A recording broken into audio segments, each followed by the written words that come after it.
নামটা বানাইছে গাদ্দারের জন্য। লম্বা দাড়ি থাকবে, বেশি বেশি নামাজ পড়বে, নবীর দরুদ দ্বারা পড়বে না। আমি আল্লাহ পাকের নিয়ামত ভোগ করবে। যার সাদকাতে আসমান দিলাম, যার সাদকাতে জমিনটা বানাইলাম, যার সাদকাতে রং বেরঙের পাখি দিলাম, চন্দ্র সূর্য দিলাম, যার সাদকাতে আসমান জমিন সবকিছু পেলে রে বান্দা, সেই নবীকে যখন ভুলে যাবে ওই গাদ্দারের জন্য তখন জাহান্নাম হবে। গাদ্দার গাদ্দার গাদ্দার হয়ে যায় না। মুসলমান বাবারা, ভাইরা আমার, ও সোনার টুকরো বন্ধুরা, আমার মা বোনেরা, সোনার চাঁদ বন্ধুরা, পৃথিবীর জমিনে বিখ্যাত এক লেখকের নাম বলে দিয়ে যায়। কে? দয়ার রসুল, মায়ার নবী। যে লেখকের নাম হলো doctor Michael H heart. America দেশের বিখ্যাত একজন বৈজ্ঞানিক। এই মানুষটা তিনি একটি বই লিখেছিলেন। বইটার নাম দিয়েছিলেন দ্য 100, মানে 100 ভালো ভালো মানুষের জীবনী ওই বইয়ের মধ্যে লিপিবদ্ধ করলেন। সবার জীবনী লিপিবদ্ধ হয়ে গেল। বইটা বিরাট প্রচার প্রসার হয়ে গেল। সাংবাদিকরা প্রশ্ন করেছিল, স্যার আপনি যে বই লিখেছেন, বইটার নাম দিয়েছেন 100। এই বইয়ের ভিতরে 100 ভালো ভালো মানুষের জীবনী লিখলেন আপনি। স্যার আপনি তো খ্রিস্টান ধর্মের মানুষ, যীশু খ্রিস্টের নামের জীবনী আপনি তো লিখতে পারতেন। আপনি তো আব্রাহাম লিঙ্কনের জীবনী লিখতে পারতেন, গুরু নানকের জীবনীটা লিখতে পারতেন, হ্যাঁ মহাবীরের জীবনী লিখতে পারতেন। সেই দিন ডক্টর মাইকেল এইচ হার্ট বলেছিল, বিশ্বের মাটিতে মহা চরিত্রবান, মহা আদর্শবান চাঁদে যার দাগ আছে, কিন্তু যার চরিত্রের বিন্দু মাত্র দাগ নাই, তিনি হলেন হাবিবে কিবরিয়া জনাবে মুহাম্মদ রাসূলুল্লাহ সাল্লাল্লাহু আলাইহি ওয়াসাল্লাম।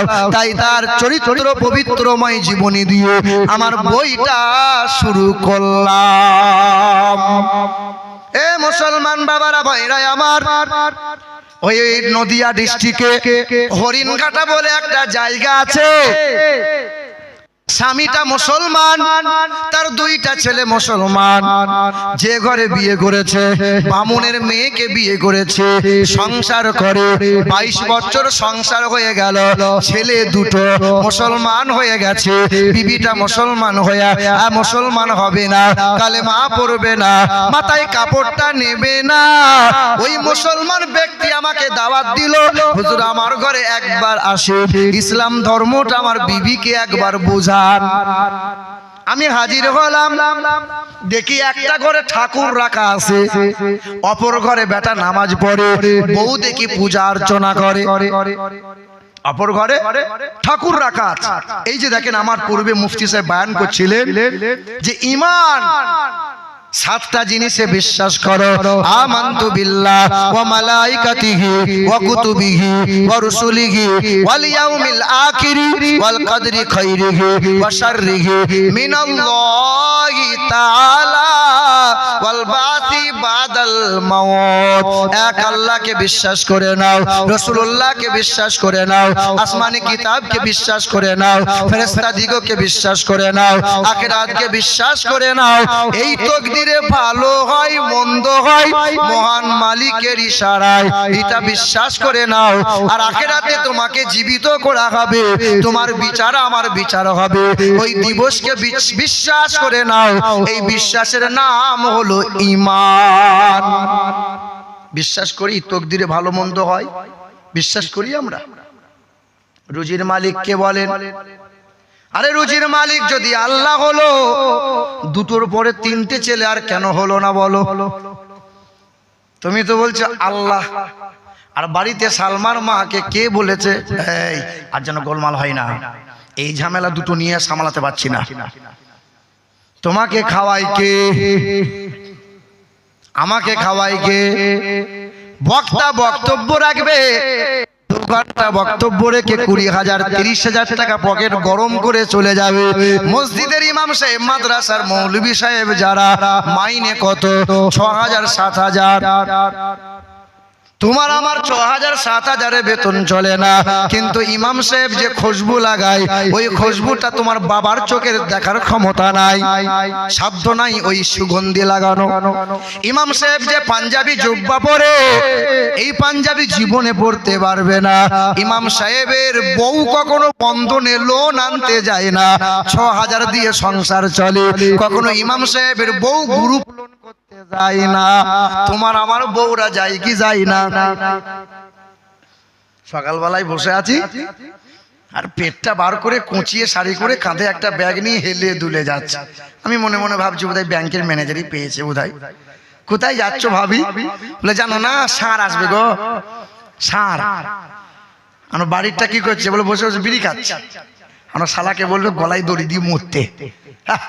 ও বউকে পাঠিয়েছে যা গ্রুপ লোন করে আমরা সংসার চালাবো।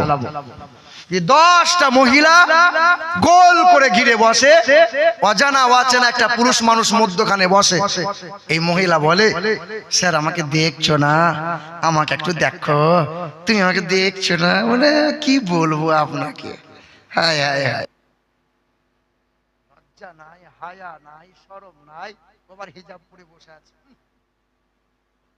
হিজাব পরা মহিলা জান্নাতি জাহান্নামে যাবে।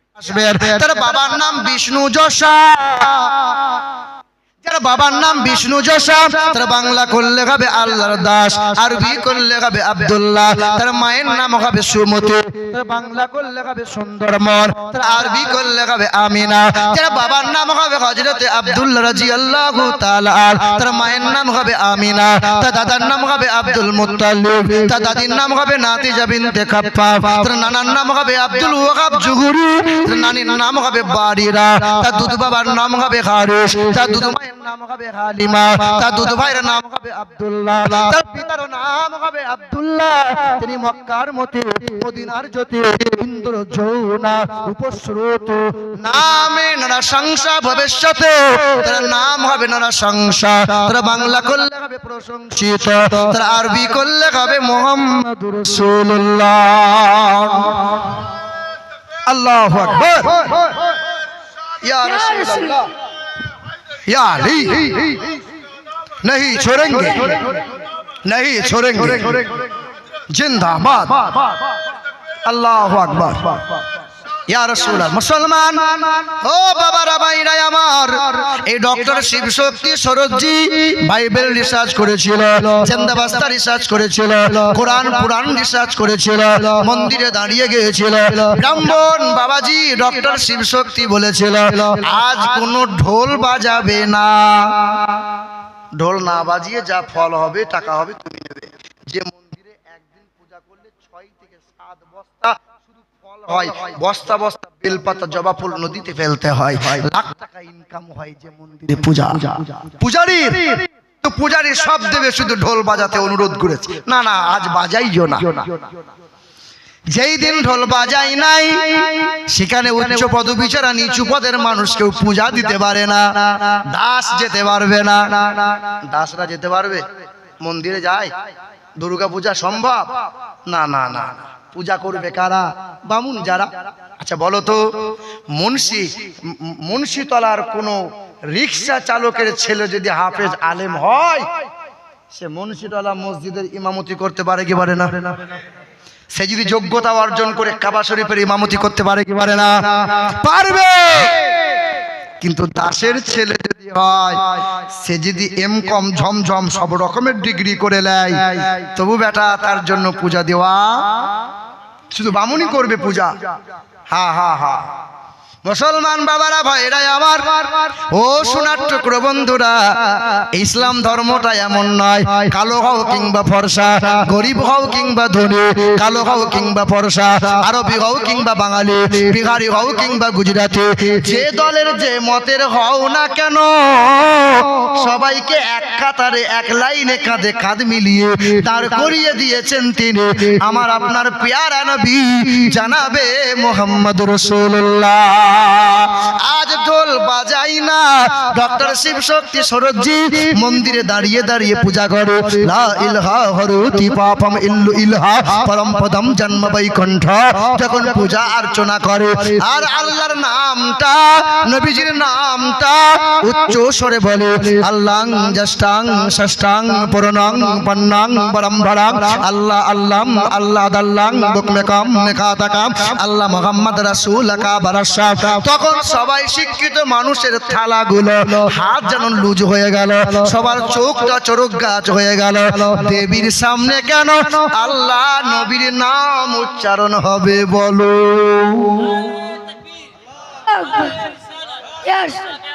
জিন্দাবাদ। মুসলমান বাবারা ভাইরা আমার, সময় অল্প, তাই অল্প সময়ে বেশি কথা বলি, একটু তাকবীরটা পড়ে দিয়েন। বাপ আমি সেই রকম নয়, মানে যতটুকু সময় পাবো একটু বলে দিয়ে বেরিয়ে যাব। ওই যে ঢং করে একই কথা 14 বার রিপিট করে করে বলবো, না না না। এ মুসলমান বাবারা ভাইরা আমার, ও সোনার টুকরো বন্ধুরা আমার, সুধী মানুষেরা, আব্বা জান ভাই জানেরা, মানুষগুলোর চোখগুলো চড়ক গাছ হয়ে গেল, সবার হাত থেকে থালা যেন পড়ে গেল। সেই দিন ব্রাহ্মণ ডক্টর শিবশক্তি সরোজির জামার কলারটা ধরেছিল, মারতে শুরু করলো। ওই দিন বলেছিল লা ইলাহা ইল্লাল্লাহু মুহাম্মাদুর রাসূলুল্লাহ। কাল বামুন ছিল, রক্তমাখা চেহারা নিয়ে কালেমা নিয়ে বাড়িতে হাজির হলো। বাড়ির 5 জন সদস্য, বাবার নাম ছিল মহন্তং প্রতং দাসুদাস, মায়ের নাম ছিল ভানুমতি কর, বিবির নাম ছিল অক্সফরা, একমাত্র কন্যা ছিল। সবাই কালেমা পড়ে ইমানদার হলো, আর সবার কালবগুলো আল্লাহর জিকিরে মশগুল করে দিল। একজনা আল্লাহর ওলি হয়ে গেল। পেরেছি আমরা? তাহলে ওই পূজার প্রসাদ কেন খাওয়া যাবে না? এক আল্লাহ ব্যতীত অন্যের নামে যাহা উৎসর্গ করা হয় তাহাই হলো হারাম। এই মুনাফিক শয়তান মৌলবীরা বলে মাজারে যাওয়া যাবে না, মাজারে জিয়ারত করা যাবে না, মাজারে দোয়া চাওয়া যাবে না, মাজারে মানত করা যাবে না। শয়তানদের মনগুলো খারাপ হয়েছে, কলবগুলো মুর্দা হয়ে গেছে। এই মুনাফিক শয়তানদের জন্য ইসলামে কোনো জায়গা নাই। ইসলামের সবচেয়ে ক্ষতি করেছে ওরা, না না হিন্দুরা নয়, খ্রিস্টানরা নয়, ইহুদিরা নয়, এই নামধারী মুনাফিক মুসলমান যারা। যত দিন যাবে নতুন নতুন ফতোয়া দেখতে পাবে, যত দিন যাবে হাত এখানে বাঁধতে বাঁধতে বেটা দেখি হাত এইখানে বাঁধে, দুদিন পরে হাত দেখবে কপালে বাঁধছে। হ্যাঁ হ্যাঁ, ওরা বলবে জানাজার পরে দোয়া নাই, ওরা বলবে মাটি দেওয়ার সময় মিনহা খলাকনাকুম ওয়া ফিহা নুঈদুকুম, সব বলা যাবে না। আর কদিন পরে বলবে জানাজা পড়ারও কোনো দরকার নাই, ওই চকলেটের মতো মুড়িয়ে দাও, কবরে বৈরাগ্যদের মতো ঠাড়ো করে পুঁতে দাও। না, ধর্মটাকে কেটে কেটে কেটে কেটে জাঙ্গিয়া বানিয়ে ফেলেছে। আগে আমরা রমজানের রোজা রাখতাম তো নিয়ত করতাম, নাওয়াইতু আন আসুমা গাদাম মিন শাহরি রমজানাল মুবারাক ফারদাল্লাকা ইয়া আল্লাহ ফাতাকাব্বাল মিন্নি ইন্নাকা আনতাস সামিউল আলিম। বলেন দেখি আজকে শয়তানগুলো কি করে জানেন? কেটে কেটে করেছে কি বেশাও আমি গদিন নাওয়াইতু। বলেন বলেন বলেন, মানে জাঙ্গিয়া বানিয়ে ফেলেছে ধর্মটাকে। প্যান ছিল কেটে কেটে, বলো বলো তোমরাই বলো। হায় হায় হায়, আফসোস লাগে। এ বাবাজিরা ভাইরা আমার, যত দিন যাবে নতুন নতুন ফতোয়া শুনতে পাবে, মানুষ শিক্ষিত হবে, তত নোংরার পাপ কাজ করবে, তত আল্লাহর গজব রোগ ব্যাধিতে পড়বে। আগে মসজিদ ছিল কাঁচা, নামাজি মুসল্লি ছিল বড় পাকা। আগেকার মানুষ জানতো কম, আগেকার মানুষ মানতো বেশি, আগেকার মানুষ জানতো কম, আগেকার মানুষ সৎ মানুষ ছিল। এখন মানুষ শিক্ষিত হয়েছে, বাপ মাকে তত দূরে সরিয়ে দিয়েছে। আগে বৃদ্ধাশ্রম ছিল। আচ্ছা বলুন তো, শিক্ষিত মানুষকে বলে আপনার গ্রামে মাস্টার আছে, আছে না নাই? ডাক্তার আছে, উকিল আছে, শিক্ষিত বিএড ডিএড বিটি আইটিআই পলিটেকনিক অনেক শিক্ষিত লোক আছে। আপনার গ্রামের শিক্ষিত মানুষটা যখন বিয়ে করে, শ্বশুরকে বলেছে 12 লাখ টাকা না হলে হবে না, আর একটা গাড়ি না নিলে চলবে না, সব সোনা নিয়েছে, 12 লাখ টাকা নিয়েছে। তারপরে শ্বশুরের গলায় বাঁশ দিয়ে 300 বরযাত্রী উপর হয়ে খেয়ে এসেছে, দি বউকে নিয়ে সংসার করছে। আর আপনার গ্রামের গরিব ঘরের ছেলে যখন বিয়ে করে বিনা পয়সায় বউকে বাড়ি নিয়ে এসছে, বলুন তো শিক্ষিত কে? বলুন তো, এই যে কে শিক্ষিত? কে? মাস্টার ও ডাক্তার শিক্ষিত, যার মধ্যে মানবতা নাই, যার মধ্যে বিবেক নাই। আরে গরু ছাগলের মানবতা নাই, গরু ছাগলের ন্যায় অন্যায় বিচার করার ক্ষমতা নাই। হায় হায়, আমাদের গ্রামের হাজী সাহেব বলছে আমি 1 টাকা নিই নাই, কিন্তু বিআইকে বলেছে 250 বরযাত্রী না হলে হবে না। 250 বরযাত্রী গেছে, হাজী সাহেব বলছে 50টা শুধু মেয়ে ছেলে গেছে। কি বলো 50টা? আচ্ছা, মুন্সিতলার এই পাড়ায় যদি 50টা মেয়ে ছেলে বিয়ে বাড়িতে আসে, ঠোঁট পালিশ গাল পালিশ, এই মুন্সিতলার ছেলেগুলো রাতে বেলায় ঘুমোবে আর কথা বলে না। তবে এখানে আল্লাহর ওলিদেরকে না জান্নাতে বর সাজাইয়া আল্লাহ নিয়ে যাবে। কি সাজাইয়া?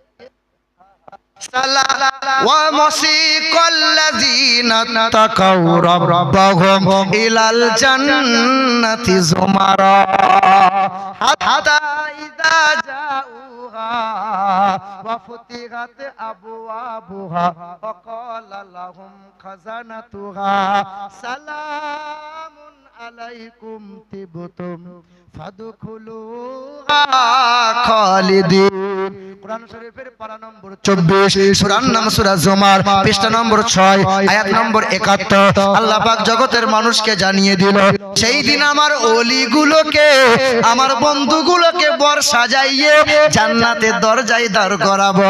আর আমি আল্লাহ সালামুন আলাইকুম তিবতুম ফাদখুলুহা খালিদিন, আমার ফেরেশতাদেরকে বলবো সালাম দাও, সালাম সালাম দিয়ে সংবর্ধনা দিয়ে জান্নাতে তাদেরকে প্রবেশ করাও। আর জান্নাতে পা রাখবে আল্লাহর ওলিরা, আর তারা চিৎকার করে বলবে ওয়াকালুল হামদুলিল্লাহিল্লাযী সাদাকানা ওয়াদা। চিৎকার করে বলবে আলহামদুলিল্লাহ। মুসলমান, এবার স্মরণ করো, একবার ফিকির করো, পৃথিবীর জমিনে নামাজ পড়ে না যারা, রোজা রাখে না যারা, নবী নবী করে না যারা, নবীর দরুদ সালাম পড়ে না যারা, হ্যাঁ তারাও তো আসমানের বৃষ্টি পায়, তারাও তো সূর্যের আলো পায়। আরে বেঈমানরা আলো পায়, বেঈমানরা খাবার পায়। কেন খাবার পায় জানো? আল্লাহর নিয়ামত কেমনে পায় জানো? ওই যে 250 বরযাত্রী আসবে, বরযাত্রী চলে এসেছে, বর কিন্তু আসে নাই, বর আসে নাই। মেয়ের বাপ বলছে বর কোথায়? মেয়ের বাপ বলছে বর কোথায়? বলে 6 কিলোমিটার দূরে দাঁড়িয়ে থাকো, বর আসুক তবে খেতে পাবে। বর যদি আলকাতরার মতো কালো হয়, ওই রাস্তার মতো নাকটা যদি চ্যাপটা হয়, আর দুলাভাই যদি আপনার রূপের সাগর হয়, দুলাভাইকে কেউ কোলে নেবে না জামাইকে কোলে নেবে? মেয়ের বাপ বলে জামাইকে কোলে নেই। আল্লাহর ওলিগুলোকে কোলে নিয়ে ফেরেশতারা বরের মতো জান্নাতের দরজায়, এই দুনিয়ার বররা গেটের সামনে দাঁড়ায়, দুনিয়ার মানুষেরা বলে ফিতে কাটো, আর আল্লাহ বলবেন তাকে সালাম দিয়ে জান্নাতে আনো। বর যদি না আসে 250 বরযাত্রী খাবার পাবে না। হঠাৎ যদি বলে বর অ্যাক্সিডেন্ট করেছে, বর আসবে না। মেয়ের বাপ মনের দুঃখে বিড়ালির যত পতিলা আছে সব উল্টে দেবে, প্যান্ডেলটা ছিঁড়ে দেবে। কারণ মেয়ের জন্য, জামাইয়ের জন্য সবকিছু করলাম, জামাই যদি না আসে কাউকে খাওয়াবো না। আরে পৃথিবীতে আল্লাহর ওলি যখন থাকবে না, আল্লাহ বলছে আসমানটাকে ছিঁড়ে দেবো, জমিনটাকে গুটিয়ে দেবো, কোনো কিছুই আমি আল্লাহ রাখবো না। খেতে পাচ্ছ কার জন্য? এক সাহাবী গেছেন, দিয়ে সাহাবী মানে বড় ভাই নবীকে বলছেন, ইয়া রাসূলুল্লাহ, আমার এই ছোট ভাইটা আপনার কাছে পড়ে থাকে, সকাল সন্ধ্যা আপনার কাছে আপনাকে দেখে, আপনার বক্তব্য শোনে, আপনার মহব্বতে সব সময় সময় কাটায়, বাড়িতে কাজ করে না, আমার একা খুব কষ্ট হয়। রাসূল বলছে, বেটা তোর ছোট ভাই তো আল্লাহর ওলি রে, তোর ছোট ভাই তো আমার আশিক রে, তোর ছোট ভাই তো আল্লাহর বন্ধু। আরে বেটা তোর ছোট ভাই আমার কাছে পড়ে থাকে বলে তোর ছোট ভাইয়ের বলছিল, ছোট ভাই যদি আল্লাহর ওলি না হতো তুই সংসারে বিরান হয়ে যেতিস, ধ্বংস হয়ে যেতিস।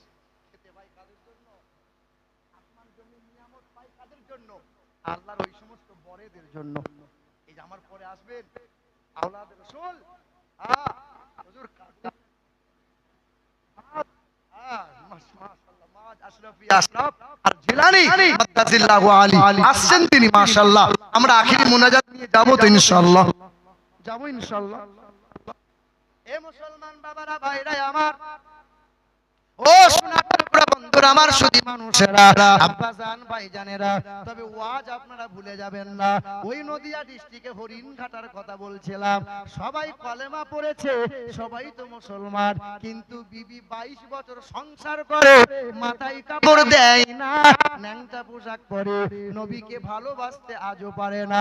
আমি তার বাড়িতে হাজির হয়েছে, আমাকে বলে, হুজুর এত বয়ান শোনাই, এত নবীর বক্তব্য, নবীর গুণগান শোনাই, আমার বিবি নবীকে প্রেম করতে পারে না, নবীকে ভালোবাসতে পারে না। কারণ আমি চিন্তা করে দেখলাম বায়ানে আর কাজ হবে না, কারণ পৃথিবীর সবচেয়ে বড় হাতিয়ার হলো দোয়া। ফিলিস্তিনের মুসলমান মার কাছে বোম বারুদ পাঠিয়েছেন, কিছু অস্ত্র পাঠিয়েছেন, আরে দোয়া পাঠান, দোয়া, দোয়া এটা সবচেয়ে বড় হাতিয়ার। দোয়ার মতো হাতিয়ার কিছু আছে? শয়তানরা বলছে দোয়া করা লাগবে না। এ বাবাজিরা, ভাইরা আমার, মালিকের দরবারে দোয়া করলাম, মালিক আমি বড় নাদান, আমি বড় গুনাহগার, আল্লাহ তুমি যারে হিদায়াত দাও, ওই বান্দা বান্দি সব হিদায়াত প্রাপ্ত হয়। ও দয়ার মালিক আল্লাহ, তোমার হাবিবের শানে শতবার দরুদ পড়েছি, এই দরুদের সাদকাতে এই মহিলার অন্তরে কালেমা নসিব করে দাও। রাত পার হয় নাই, সকালবেলায় হাজির সম্পর্কে জানতে যাই, মনে জেগেছে নবী সম্পর্কে জানবো। আমাকে জিজ্ঞাসা করে, হুজুর পৃথিবীর জমিনে সবচেয়ে লজ্জাশীল ব্যক্তিকে?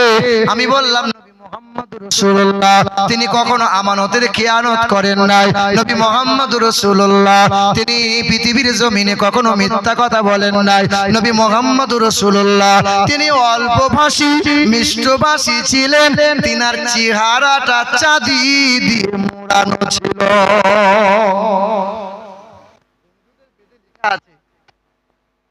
যে অততে সাংভাবের সাথে মনাংশে বেশাদানিব বাসুদেবাঙ্গারাং গীতি পুণ্য গন্ধান স্পর্শাম আম সন্তা সরোতি শতপতি মার্মেঘে সুন্দরাম মঙ্গলাম নরসংসা।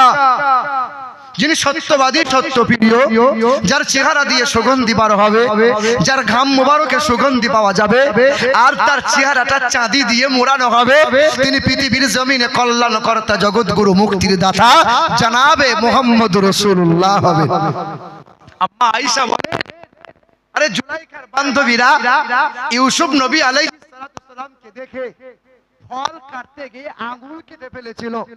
আম্মা আয়েশা বলেন, জুলাইখার বান্ধবীরা যদি আল্লাহর হাবিবকে একবার দেখতো, হাত নয় কলিজাখানা কেটে ফেলতো। জি হ্যাঁ, এ মুসলমান বাবারা, ভাইরা আমার, সকালবেলায় ওই মহিলাকে নবীর শান বর্ণনা শুনাইলাম, সিরাত সুরাতের কথা আমি শুনাইলাম। আল্লাহ পাক রব্বুল আলামিন জানিয়েছেন, লাকাদ কানা লাকুম ফি রাসূলিল্লাহ উসওয়াতুন হাসানা। আল্লাহ পাক অপর জায়গায় জানায়, সূরা কলমের 3 নম্বর আয়াত 15 নম্বর লাইনে 3 নম্বর পৃষ্ঠায়, ওয়া ইন্নাকা লাআলা খুলুকিন আযীম। আমি আল্লাহ পাক আজিম বানাইছি, কোরআনকে আজিম বানাইছি, আমি আল্লাহর নাম আজিম, আর আমি আল্লাহ পাক হাবিবকে সিরাত সুরাত সর্বদিক দিয়ে আলা আজিম বানিয়ে দিয়েছি। সর্বদিক দিয়ে আজিম বানিয়েছে রাসূলুল্লাহকে। তখন ওই মহিলা আমাকে বলছে, হুজুর আমাকে কলমাটা পড়িয়ে দেন। আল্লাহ আল্লাহ, 22 বছর সংসার করেছে, এত ওয়াজ এত বয়ান শোনানো হয়েছে, মালিকের দরবারে দোয়া করেছিল। আল্লাহ, হ্যাঁ হ্যাঁ মুসলমান, দুয়ার বরকতে ওই মহিলা তখন বলছে কালমা লা ইলাহা ইল্লাল্লাহু মুহাম্মাদুর রাসূলুল্লাহ। আজও মাঝে মধ্যে দেখা হয়, আজও কোরআনের কথাগুলো শোনাতে যায়, কিন্তু বড় আফসোস হয় হিন্দু ঘরের মহিলা হয়ে আজকে কালেমা পড়ে মাথায় টুপি নেয়, বেহায়ার মতো চলে না, বেন্যাংটা পোশাক পরে না। এই শোনো, ওই মহিলা সেই দিন বলেছিল, যতদিন আমি মুসলিম ছিলাম আমার ধর্মে বলা আছে তোমরা নেশা করিও না, আমার ধর্মে বলা আছে মাথার কাপড়টা সরিয়ে ঠাকুর ঘরে যেও না, আমার ধর্মে বলা আছে কখনো অপবিত্র অবস্থায় পিশাবের ছিটা গায়ে নিয়ে যেন ঠাকুরের পূজা অর্চনা করো না। যে পিশাব করে জল ব্যবহার করো, পৃথিবীর বৈজ্ঞানিকরা বলে যে পিশাব করে পানি নেয় যারা, এবং যাদের যে সমস্ত মুসলমানদের শিশুকালে ছোটবেলায় খাতনা করে দেওয়া হয়, এই দুই অভ্যাসের কারণে মুসলমানদের 4টে রোগ কোনোদিন হয় না। মুসলমানদের লজ্জা স্থানে গনোরিয়া হয় না, সিফিলিস হয় না, ক্যান্সার হয় না, এইডস হয় না। তাই তো আমেরিকার খ্রিস্টান বাচ্চাগুলোর আজও শিশুকালে চামড়া কেটে দেওয়া হয়, মানে খাতনা করে দেওয়া হয়। কারণ নবী যে পৃথিবীতে